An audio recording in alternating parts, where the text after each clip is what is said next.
So let me tell you about an analysis technique that, if you're in supply chain management, will make you an absolute supply chain hero. Hi, this is Rob O'Byrne from Logistics Bureau, and if you're wondering what that technique is, it's one that I talk a lot about, but not a lot of companies actually try, and it's called cost to serve. If you haven't come across cost to serve before and you're wondering what the concept is all about, think of it like this. Do you understand the cost of distributing or supplying, all the way through your supply chain, but getting every single type of different product that you've got to every different type of customer that you've got?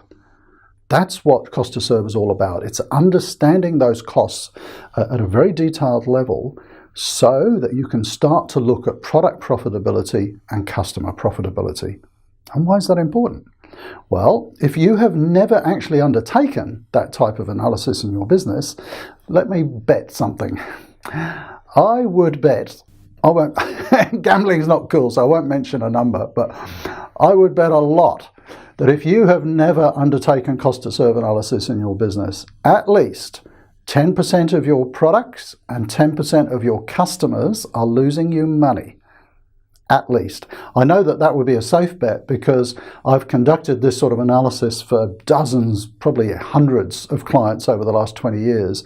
And typically I find about 15% of products and customers are not making any money. It's shocking, isn't it? Now, why is that? I mean, these are all really smart companies and they're smart people. It largely comes down to the fact that traditional reporting systems really don't show you the level of profitability at a product and a customer level. Let me give you a tip. In fact, I'll give you a load more tips. If you're watching this on LinkedIn and Facebook, I'll put a link above. If you're watching this on the Logistics Bureau blog, I'll put some tips below, which will help you understand more about cost to serve and the benefits and how to do it. But let me give you a couple of simple tips. Rather than get buried in some really deep analysis, just go and dip your toe in the water and check a couple of things. Do a simple Pareto analysis on the value of your customers. So look at the annual sales per customer. You know how to do a Pareto analysis. You get a curve like that, where you've got all the bigger customers in terms of value, and then you've got a tail of the smaller customers. If you've got a really long tail, it's going to be different for different businesses. Maybe for you, a small customer might be they buy $1 million a year. For some, it's going to be $1,000 a year. But whatever it is for you, that small customer, have a look at that long tail and see how many you've got. How quickly does that curve drop off? Then do exactly the same thing with products. So this product is our biggest seller. How much of that do we sell through the year? And then the smallest product. Long tail, you've got a problem. How many of those really sort of slow selling, low volume selling products have you got? And then do it for orders. So download, whatever you like, a month's worth, a year's worth of orders, and look at the order value.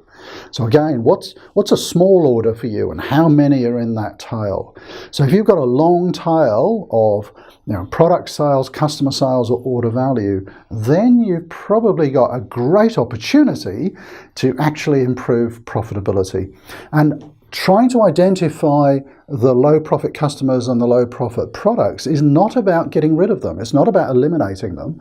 It's looking at different ways of getting those products to market, getting them to those higher cost customers so that you can do that more profitably. So if you don't know anything about cost to serve, jump on the links. It is going to astound you if you've never undertaken this sort of analysis in your business.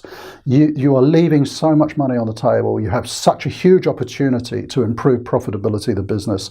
Really do have a look. If you've actually undertaken some of this analysis, I'd love to hear from you. Just comment below. If you have any questions about how to do cost to serve, again, comment below. And I've got loads more information to share with you. But how many customers and products do you think in your business are not profitable? Is it over 10%? Have a look.